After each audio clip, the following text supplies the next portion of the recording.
breeding grounds. Today, a story of greed, driving ambition, betrayal, and murder. Sound interesting? Philosophers and psychologists have told us that the one desire that remains with us after everything else is burned to ashes is the need for recognition. It is the compulsion to make the world recognize our worth. Socrates, Galileo, Einstein have left their imprint on the pages of our history, and the world is better for their having been here. On the negative side of the ledger, in blood-red ink, we find the same driving ambition in the names of Attila the Hun, Jack the Ripper, Adolf Hitler. This is a tale of ambition. It is for you to judge on what side of the ledger it is to be recorded. Huh? What's this? Buying you a drink. You mind? Hey, look, mister. I came in here for a nice, quiet afternoon. Harry Blass is my name. Blass? That's right. You know me? Yeah. Hey, take your free drink and split, mister. Hey, get your grubby paws off me, copper. I only thought you could use a little money. Hey, beat it, punk. You'll be coming to me, Bert, begging for my help. Maybe then I won't want to listen.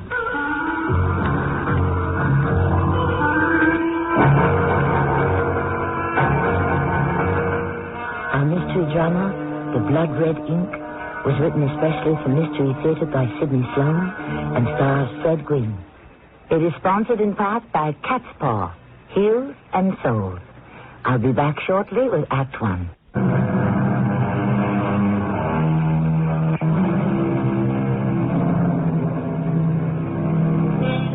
Bert Gilbert wasn't in a very good mood that evening when he came home to supper. It had been a long and tiring day, full of dull police routine. The meeting with Harry Blass upset him. Blass was a small-time racketeer mixed up in a dozen or more dirty deals. Bert thought later that perhaps he should have played along with him, found out what Harry's angle was. But he was too worried to play cop. There was something else in the back of his mind that bothered him. He had recently taken the examination for detective. As yet, he had received no word on it. I'll have the food on the table in a minute, Bert. Don't get impatient. Okay. No hurry, Helen. Want another beer while you're waiting? No, thanks. Mike dropped me off at the pub when we finished our tour. I wondered why you were late. I was only 20 minutes late coming in the door. Haven't I got a right to relax after a day driving around in a squad car? Sure, Bert. I'm sorry. I didn't mean to criticize you. Here's dinner. Beef stew. Your favorite. Yeah, beef stew. Thanks, Helen. That's just what I needed. Here, pass me your plate. I'm sorry I yelled at you. Forget it. You'll feel better after dinner. I've got to be better. Couldn't be worse. I'm thinking about that exam. Why haven't I heard? Oh, I just remembered. You have a letter from the board. Came this morning. What? Where is it? Sit right where you are. I'll get it. Yeah, here it is. Here you are, Bert. So, what does it say? Yeah. You read it. Oh, Bert. What? Don't be discouraged. Discouraged? I ought to jump up and down with joy, huh? Open the windows and tell the whole neighborhood, right? It's always next year. You can take it again. Alan, I'm 35. I've been on the force 7 years. I haven't moved 1 inch up the ladder since I graduated from the academy. 35 isn't old. Yeah, it's old when you're not moving ahead. Come on, eat your dinner. It's getting cold. You'll be in a better mood after you've eaten. Yeah, hey, I'll get it. Sure. Probably Myrna wants me to play bridge with the girls. Wednesday's our club day. Hello, Myrna. Helen? Oh, I'm sorry, Mike. I thought you were... there. Yeah, he's here. Bert, it's Mike. Okay, I'm coming. Yeah. Hi, Mike. What's up? Me, I'm up. I got it. You're talking to Mike Culligan, Detective Third Class. Hey, Mike, congratulations. You deserve it. And congratulations to you, old buddy. Bert Gilbert and Mike Culligan together. Defenders of the faith, spoilers of crooks. Mike, I didn't get it. You what? I washed out. Well, you couldn't have. You coached me. You were the one who knew all the answers. You should have been on top of the list. I should have been, yeah. I'm still flatfoot, Mike. Come on, you can't let it get you down. Look, why don't you and Helen come out with Gretchen and me, and we'll celebrate? Thanks, Mike, but I don't think tonight I'd be good company.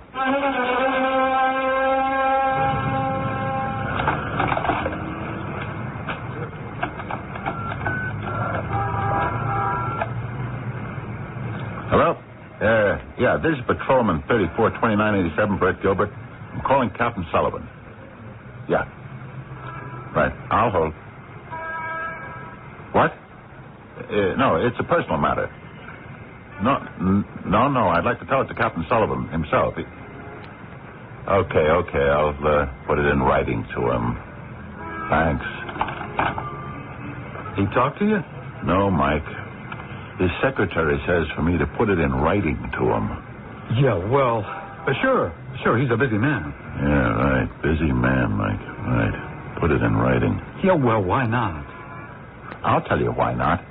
Because I want to see him face to face and ask him why I got passed over. 7 years, Mike. 7 years out of my life, and I can't get in to see the boss and ask a simple question. Come on, you're making too much out of this, Bert. You're a fine one to talk. In 7-8 days, you'll be out of this dull rat race. No more riding around the squad car for you. No more dull routine. You'll be wearing plain clothes, getting detectives. Look, come on, get back in the car. You're making a scene out here on the street. So, what do I care? You get back in the car and leave me alone, huh?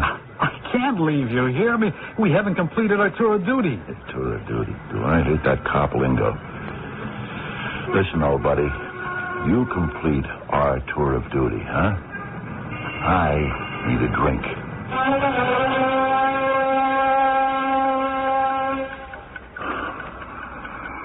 Bert, you asleep? No. Can I get you something? A glass of warm milk? No, Helen, thanks. You keep tossing and turning. You've got to get your rest. What for? You won't be fit for work tomorrow if you don't get some sleep. Helen, I've been suspended. What? Suspended. You know what the word means. How long? 5 days. What for? I quit work a little early last Tuesday. You what? I just felt like I couldn't work a minute more, so... How early? 35 minutes. I don't understand. Yeah, I do. I'm tired and I'm fed up. But you could have applied for a leave if you weren't feeling well. I'm sure they'd have given you time to get yourself together. Yeah, well, I got the time. 5 days, suspended without pay. Oh, Bert. Helen, don't get upset. It got me what I wanted. What? I wanted to see Captain Sullivan. Ask him why I got passed over when the commissions were being handed out. He finally saw me, and I had a chance to tell him what I thought of the whole business. You didn't say anything insulting. No. I didn't insult him. But I got a little head up. Well, he listened to everything, and then he sat down at his desk and said he thought I needed a vacation. Without pay. Oh, Bert. It's going to be on your record. So what? Up to now, towing the line hasn't got me much, Helen.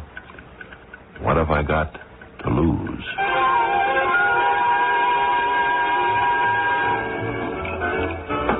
Huh? What's the idea? I didn't order another... I'm buying you a drink, Copper. Listen, I told you the last time what you could do with your drink, mister. Blash is your name, Copper. Harry to my friends. Why do I always find you crawling up my back, Look, Blash? Copper, I'm not And gonna... stop calling me Copper. But you are a cop, ain't you? You ashamed of it? Get lost. I know a lot about you. I had my eyes on you for a long time. I'm beginning to lose my patience Now, here. wait a minute. I can help you. And you want something from me in return? Huh? Listen, you come to the wrong guy. I have just been... Suspended. I know. How do you know that? I got friends in the right places. I'm getting you back to work, and the suspension wiped off your record. Ah, big-time operator, huh? Yeah. I just, like to do you a favor. What? One hand washes the other. Oh. Who writes your material, huh? What? Writes my what? Forget it. Look, I'm serious. You want to shake on it? Look, Harry, if I shake hands with you, I count my fingers afterwards. You got a sense of humor. I like that. Oh, we're going to get along. I'm going to make you glad I'm your friend. I got great plans for you.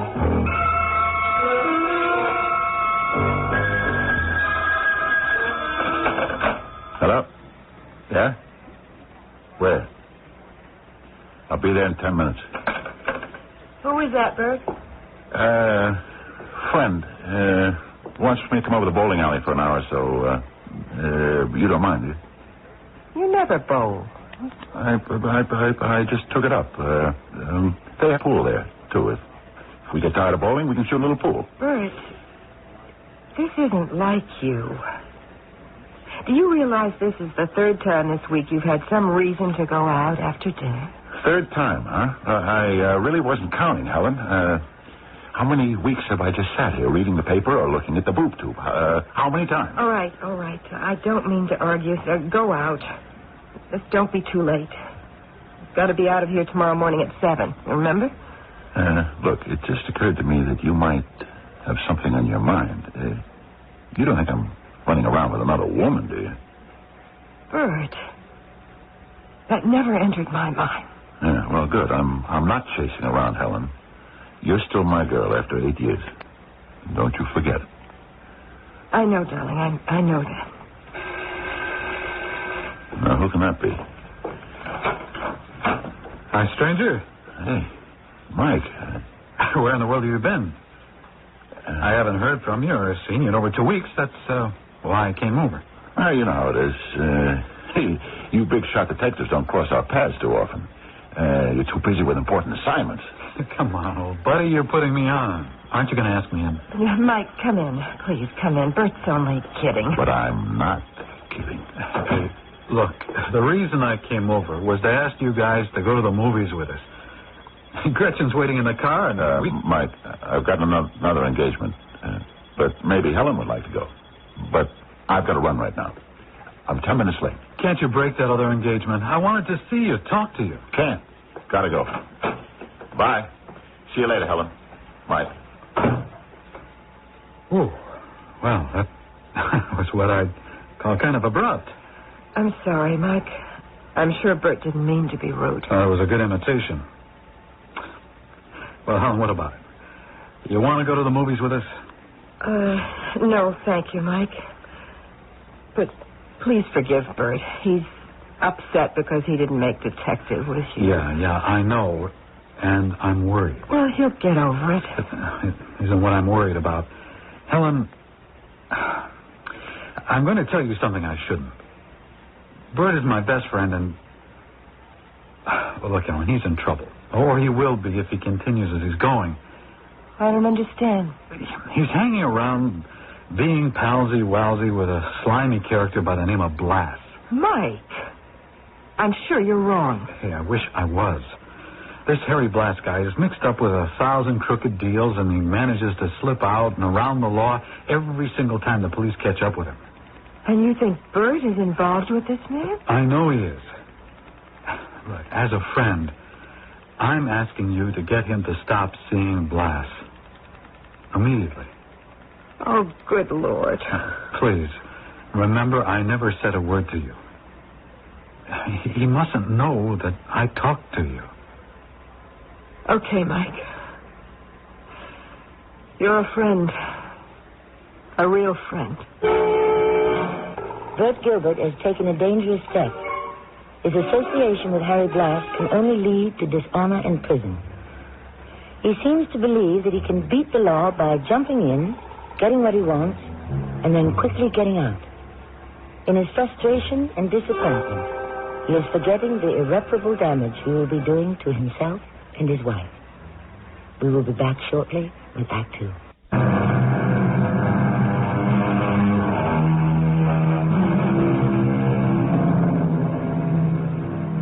When Helen Gilbert heard that her husband was associating with underworld characters, she couldn't believe it.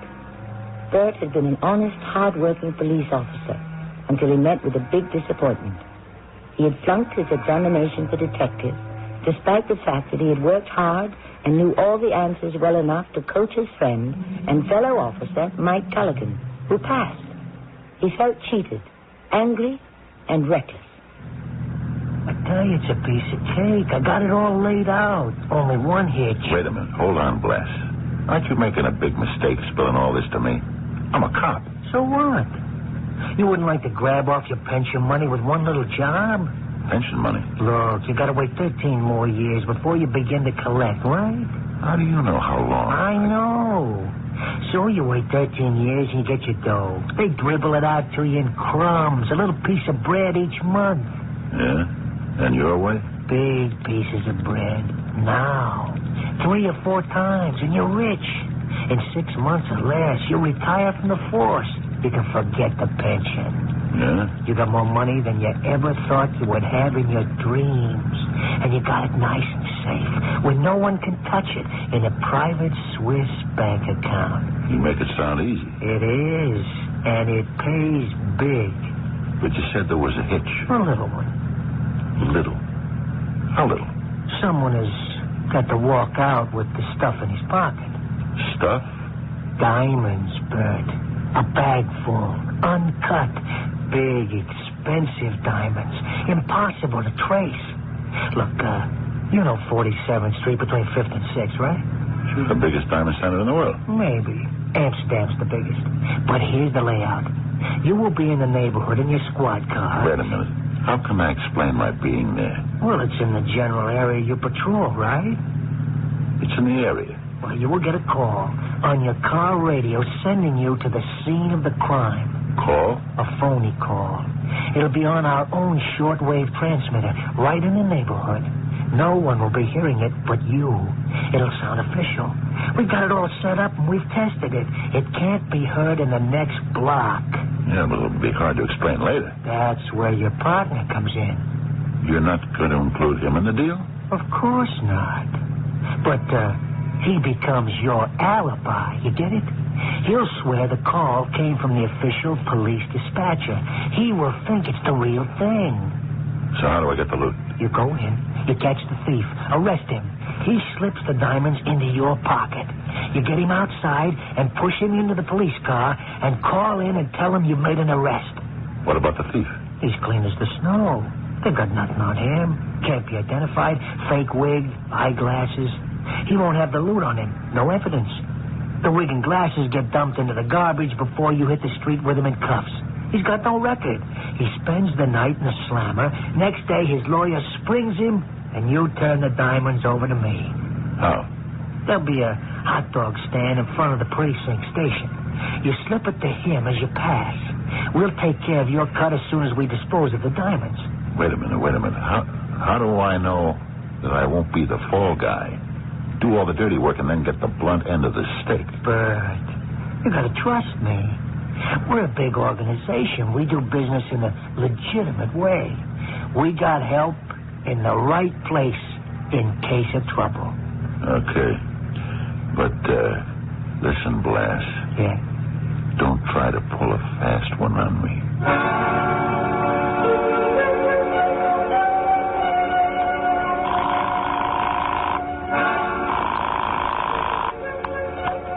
Hello? Helen, I won't be able to make it home for supper. I'm going to be a little late. Where are you, Bert? Don't ask me any questions. I'm with a friend. We're talking business. But do you want me to hold supper till you come? No, I said no. Don't you understand me? Yes, Bert. So when will you get home? When you see me come in the front door. Helen, are you still on the line? Yes? You crying? I'm all right. Helen, I'm sorry I was short with you. I'm a little tired. It's okay. I understand. Yeah. Okay, I'll see you later. Bert? Yeah? Mike was here about 20 minutes ago. He called twice before to talk to you. He said for you to call him and meet him someplace. He said it was urgent. Good old Mike, huh? So what's he doing, playing Sherlock Holmes? Bert, he's your friend. You've said it yourself, your best friend. Yeah. Sure. I'll call him, Helen. Bye. See you later. Hey, Bert, I thought you were just going to call your wife. That's what I did. Took you an awfully long time. You checking up on me? Because if you are, the whole deal's off. Either you trust me... Oh, come on. You got a short fuse. Take it easy. Well, stop breathing down my back, huh? I said we had a deal, and I meant it. Just naturally careful, Bert. Sit down. You know, you do look a little worried. Maybe I am. My old partner... Mike Culligan? Yeah. He's caught on that you and I are seeing a lot of each other. Yeah? So? Well, he's a new detective. So he wants to look like one. You talk to him? Why not? Oh, nothing about our business. You sure? Because if you did, he wouldn't like it. He? Who is he? Never mind. Look, Blas, if you want me in on this thing, don't hold out on me, huh? I gotta know who's involved. I thought I was working with you. Now you let me know you got a boss. I can't tell you that, Bert. He'll let you know who he is when he feels the time is right. As for your buddy Mike, I'm leaving it up to you to keep him out. He's my friend. You wouldn't spill it if he did know. You're sure of him? Absolutely. Have you settled on a date? Well, there's a big shipment coming in from South Africa on the 20th. We'll give them 2 days to check it out. The 22nd? Yeah, definite. Well, how's your man going to get into the place? Security's pretty tough in that business. We've been in touch from San Francisco. Phony setup from out there with a fancy letterhead.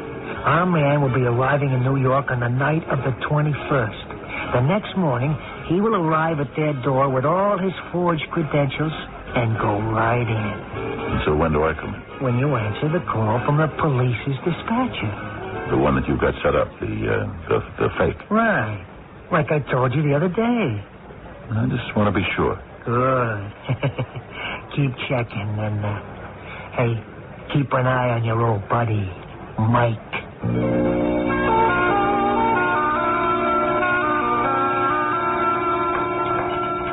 Another cup of coffee, Bert? No, Helen. I've had all the coffee I want. I got to run.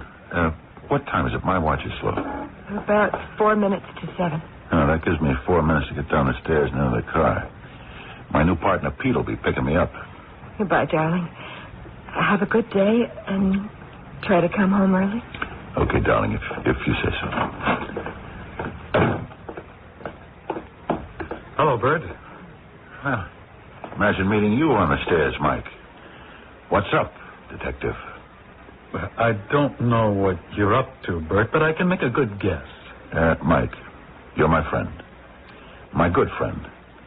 And I am now going to ask you to butt out of something that is no business of yours. Look, I think it is my business. Number one, I'm a cop. A detective. Look, are you sore at me because I got it and you didn't? Not at all. I'm your friend. Once you said your best friend. Mike. I know you're mixed up in some rotten business with Blas.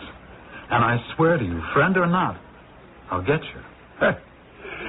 You're even getting to talk like a detective. Hey, you're terrific. Good hunting, Sherlock.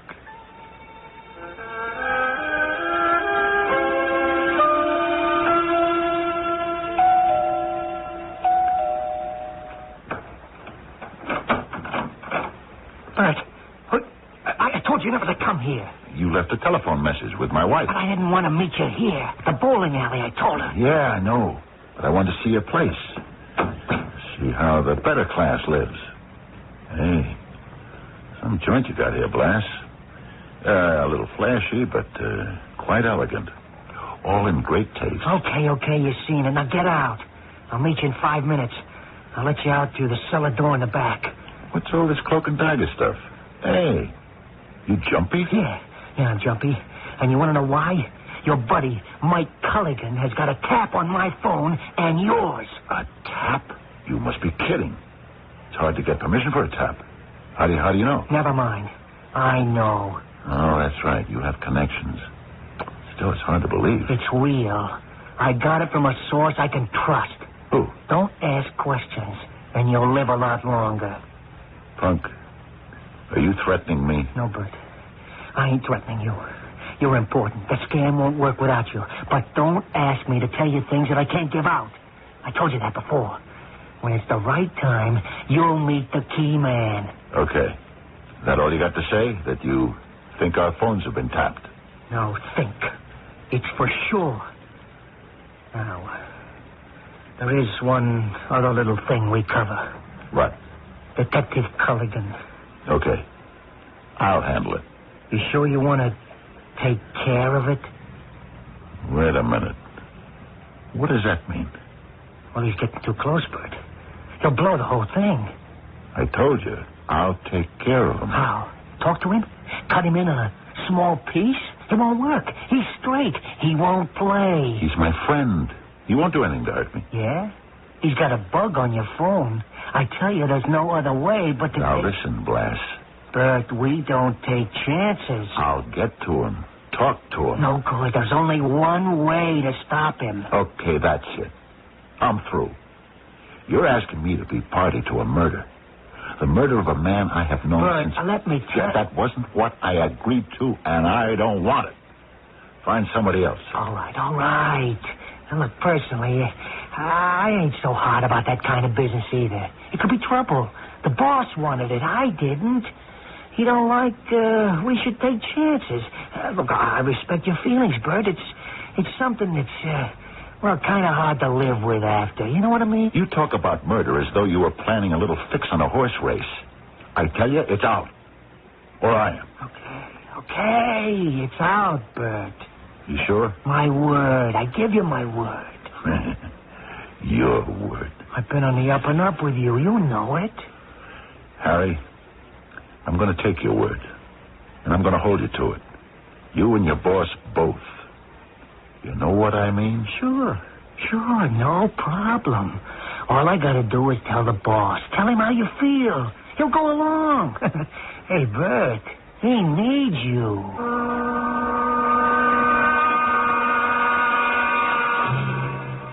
Despite the fact that everything was working out as he had wanted it to, Bert was nervous. He had never in his life got involved in anything so upsetting.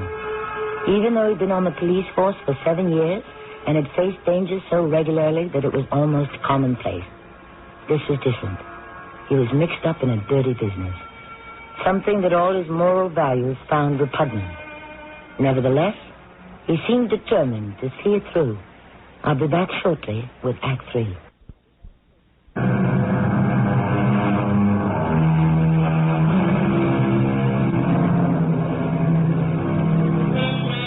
It is the night before the day set for the robbery. Bert met Harry Blass on a street corner and he hailed a cab. Since Harry knew that his phone and Bert's were tapped, he varied his meeting place with Bert to make it impossible to set up any kind of trap.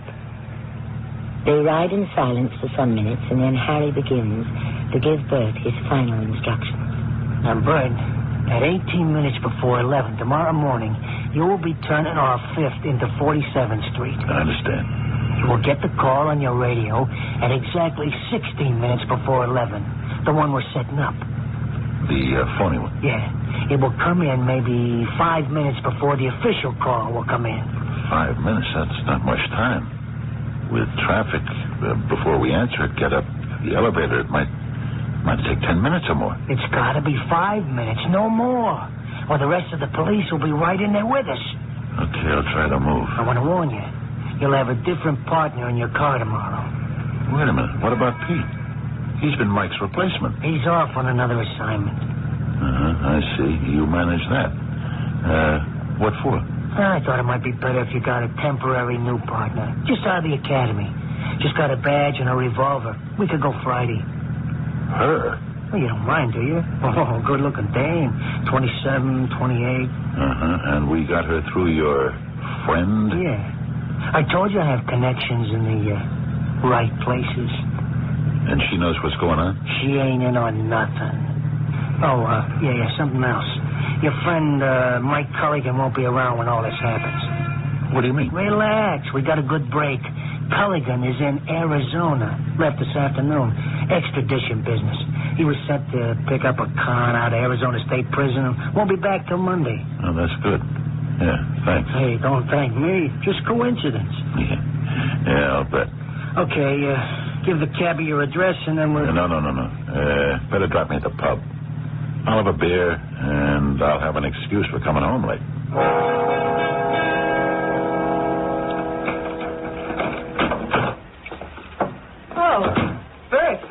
Helen, sorry for being so late, dear. That's all right, Bert. I'm getting used to it. Helen, don't take that kind of tone. I waited dinner for you. Then Mike arrived. Mike? He came here? But he couldn't have. He left for Arizona. There's a change of plans, Bert. Hey, Mike. I called the warden in Arizona and told him I was delayed. I hope my change of plans hasn't disturbed you too much. Change of plans. What plans? Drop it, Bert. You knew I was scheduled to go to Arizona, and you know why I was being sent out of town. No, why? Look, I didn't invite you into my home, Detective Culligan, but I'm inviting you out right Bert, now. Don't say anything you're going to regret. Stay out of this, Helen. You, Culligan, out. Bert, please. Pardon me, Detective. I forgot to ask if you had a warrant to enter my house. Have you? Now, Bert, you know I haven't. No search warrant. No warrant for my arrest. Bert. Then what are you doing here? The door is open, Mr. Culligan. Good night, Helen. Bert, you know, you once said to me, nothing worse than a dirty cop. Well, you were right, friend.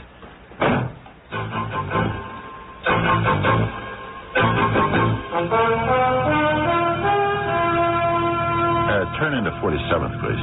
Again, Bert? We just came around the block. Come on.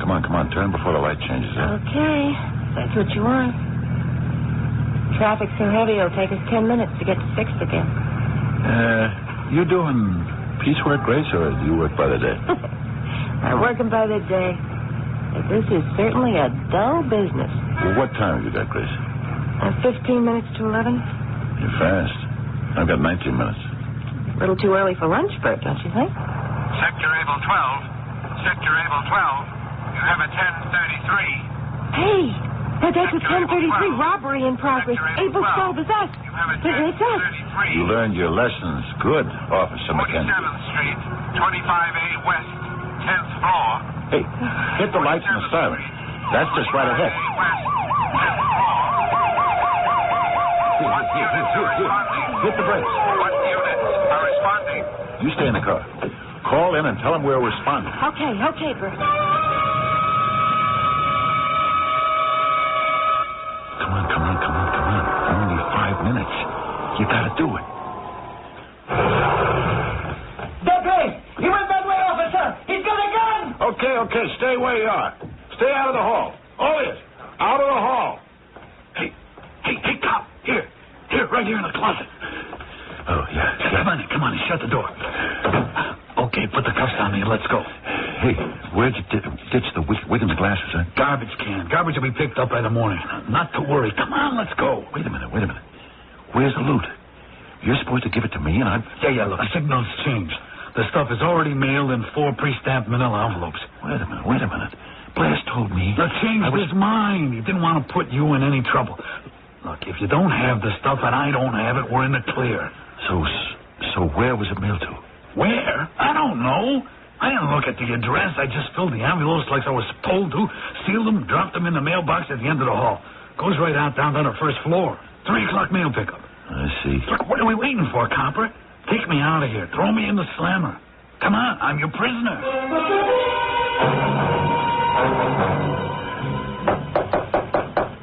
Come in. Oh, come in, Bert. Yeah, come on in. I'm on long distance to San Francisco. I'll be with you in a minute. Hello. Yes, I'm still here. You got them? How many? 6. Good. Jules International Limited, huh? Fancy name. Now, we want you to send us all you've got on them, and we'll send you what we've got. Right. Bye, Inspector. Sit down. Sit down, Bert. Thank you, Captain. I want to tell you, I think you've done a superb job. Thank you. Best kept secret in all the years I've been on the force.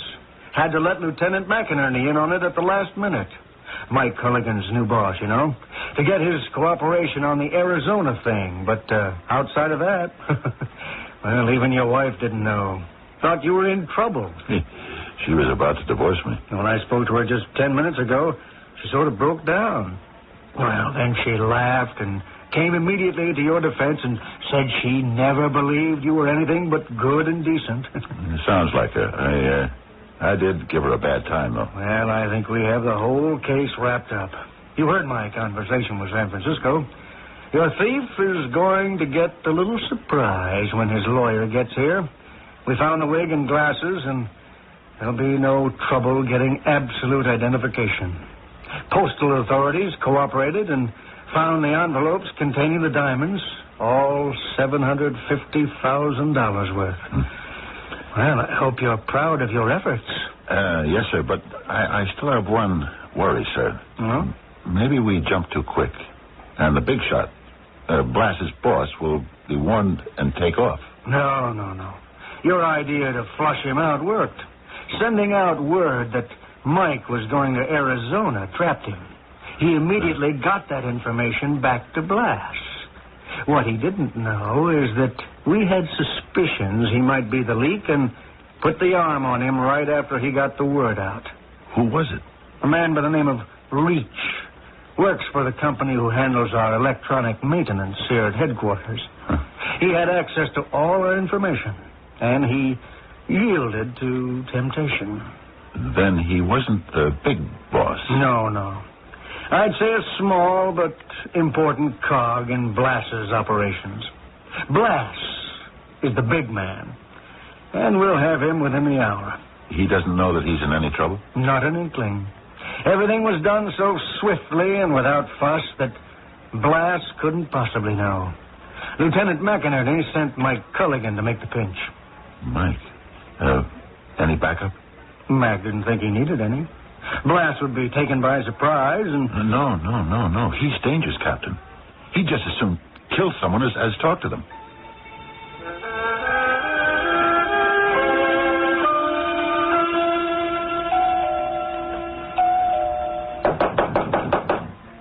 Who's there? Open up, Harry. It's me, Bert. Come on in, quick. Look, I told you that we had to stay away from each other. Hey, I see you got yourself all packed. Like you're going away. Shame to leave this gorgeous apartment. Yeah. Orders from the boss. What's up? Trouble? Look, don't be worried about your cut, see? You'll get it as soon as they get the stuff in Frisco and dispose of it. I'm not worried. It all went off perfect. Look, I know how you feel about the bread. I can give you a kind of down payment on your share. Yeah, I got some cash right here. Don't touch that drawer, Blass. Turn around. Nice and slow with your hands up. What's the matter with you, Bert? Mike Culligan came here. Not more than 10, 15 minutes ago. Came here? Why? Don't give me a performance, Blass. He came here to pick you up. What happened? Look, Bert, you and me, we're partners. Whatever gave you that idea, punk? You walked into a setup. We've got all of you, including your plant, your mole, at headquarters. Now, where's my colleague, Mike Culligan? How should I know? A little while ago, somebody came to the door. He banged on it, but I didn't answer. He went away. Yeah, he would have never gone away. He is in this apartment. Oh, yeah? Well, go ahead. Look around. He isn't here. What's in this other room? Nothing. Take a look. Don't move. I'll open the door. Oh, Bert. Bert, Mike. I'm hit. Mike. Blass, he's going to get away. Get him, Bert.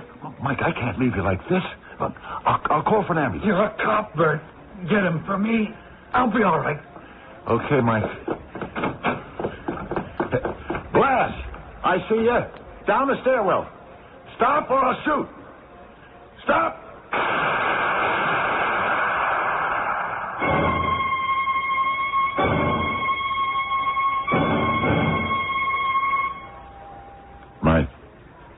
Come on in, Bert. I'm awake. Doctor says I can only stay a few minutes. Oh, boy, I owe you a big apology. Man, was I wrong. Captain Sullivan, well, he was in this morning. He told me you made detective. Yeah, the slow way. You got a big citation, too. Mayor's going to present it in front of City Hall with everyone watching. Yeah, that's something I tried to get out of, but Helen said I got to. You know what the mayor's going to say to you? Nothing's worse than a dirty cop. No, Bert. He was here today, and I talked to him. He's going to say, there's nothing better than a clean cop.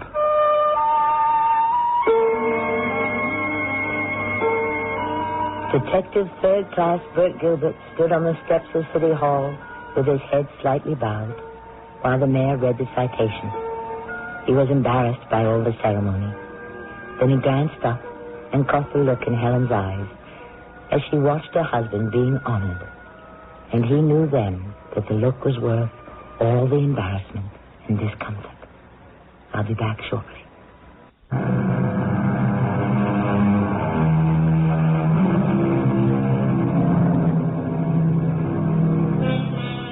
So ends our tale, The Blood Red Ink.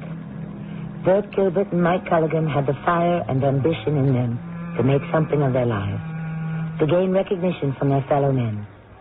Their names were not to be found on the negative side, the blood-red side of the ledger. Their names in great block letters could be found on the positive side. They had achieved what most men want, the knowledge that they had received the recognition for a job well done. Our cast included Fred Gwynne, Terry Keane, Lloyd Batista, and Bob Caliban. The entire production was under the direction of Hyman Brown. Radio Mystery Theater was sponsored in part by Raven House Paperback Mysteries. She was going to paint the king. He was going to set it up. And they were going to split $10,000. How was all this to come about? Find out tomorrow night when the CBS Radio Mystery Theater presents The Wedding Present on 1230 WCOL. 30 WCOL Columbus, 72 degrees downtown. It's 11 o'clock.